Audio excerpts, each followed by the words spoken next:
Sophie, and I am involved with finance, heavily involved in finance, and the Bar Collective, and basically kind of background structure and legal kind of stuff. Alright, hello, I'm Ben, and yeah, I'm getting involved primarily in membership admin and kind of front of house there, and also some of my own social media, and also like recently the NTS radio show got every 4 weeks, kind of just getting that all coordinated. But before it even opened, it's kind of like fundraising and all sorts of stuff. And the many years it took for this place to get going. It was around the time when venues were closing and also squatting got criminalised, and there was a kind of a tendency of, especially like DIY punk gigs, taking place in kind of basically not pubs, and that was starting to dwindle. And so it was just kind of coordinated effort to, I guess, looking at across the country, places like Wolf Chambers. If outside London can have this, why doesn't London have it? We found out why. It's expensive and very tough to kind of go various finding somewhere we can afford, kind of going through kind of regulations and things. But then there was 4 years of fundraising, like independent fundraising, doing many benefit shows and a couple of independent smallish grants, and then I think we were trying to find a space for 2 years, was it? The perfect space, and we're standing in it now in South Bermondsey, off Alcombe Road.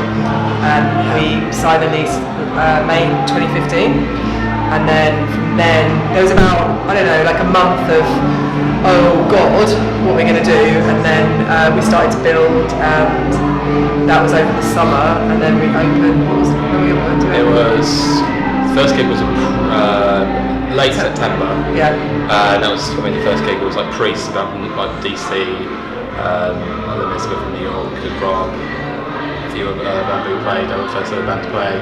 But there's, yeah, it's almost like the project is so ambitious and so expensive and so essential and needed and wanted and supported that yeah, it's been really amazing being involved in it, but kind of a massive learning curve for everyone. It's all volunteer run, and we have now unprecedented amount of members at 3,767, maybe a few gaps. And that's still larger than 6 months. That's in 6 months, and that is larger than several market towns. Your hometown. Yeah, pretty much, and several kind of micro states as well. It's unprecedented and amazing, and there's loads of people who come here maybe once or twice and we're like, oh wow, this is great, and sign up, and there's people who come every week or every other week, and the reason we're a members clubs, that's the structure, so you have to be a member to come in, but that also means that you have a voice in how the space is run.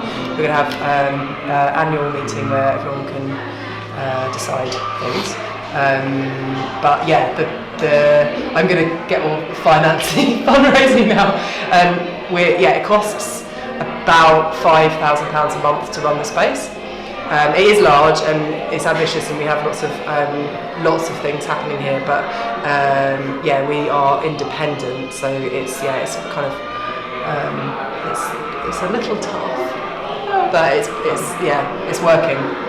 It's getting better. And yeah. And it's enjoyable as well. Like again, the kind of co-op structure means there's so many people kind of working on things. Like, you know, us saying that we do certain things, we're by no means the only people, and we wouldn't want that to be. So like membership, there's like a pool of like most volunteers who kind of do front of house when you come in and say hello, sign in, that kind of thing, or just like the spreadsheets when they're pretending to work in the office kind of stuff. And then same with a bar, it's the same with, like, there's a print collector doing a print room which is on its way, practice room the same thing, all the sound workers different, even like the social media, that kind of stuff. And this radio show is going to like different people every month, that kind of thing, like it's kind of collectively run. Yeah, like there ain't no bosses. I think there's like 11 collectives. Yes. From admin, maintenance, events, all lovely. Maintenance are the coolest collective. They have matching outfits. They really do. Yeah. And it's not overalls, it's just Reg's outfits. All white. Close knit. Because it's so huge, the first task was to open the building, make it safe, It's fully accessible, which is a really great thing, and actually we're making it even more accessible by putting ramps up to the stage, etc.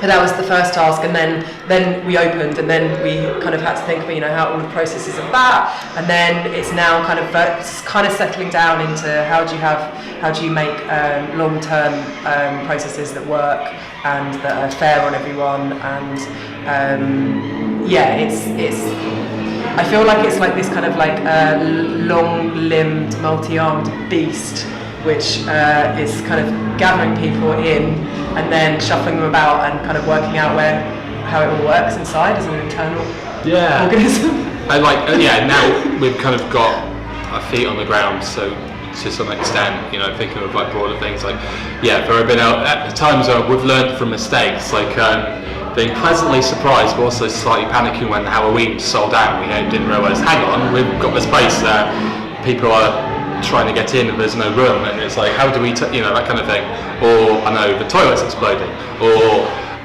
all these things, and it's just kind of because we're all doing it in our spare time, we're all kind of, we've never done this to this extent before, maybe, and I mean most people not at all, not at all. Yeah, absolutely. There's a lot of stuff all of us have learned, like I've never put a wall up before I was here, like absurd notion, and there we go.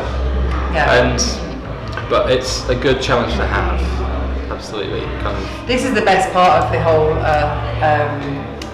whole building. Cool. Yes. This is what I do regularly.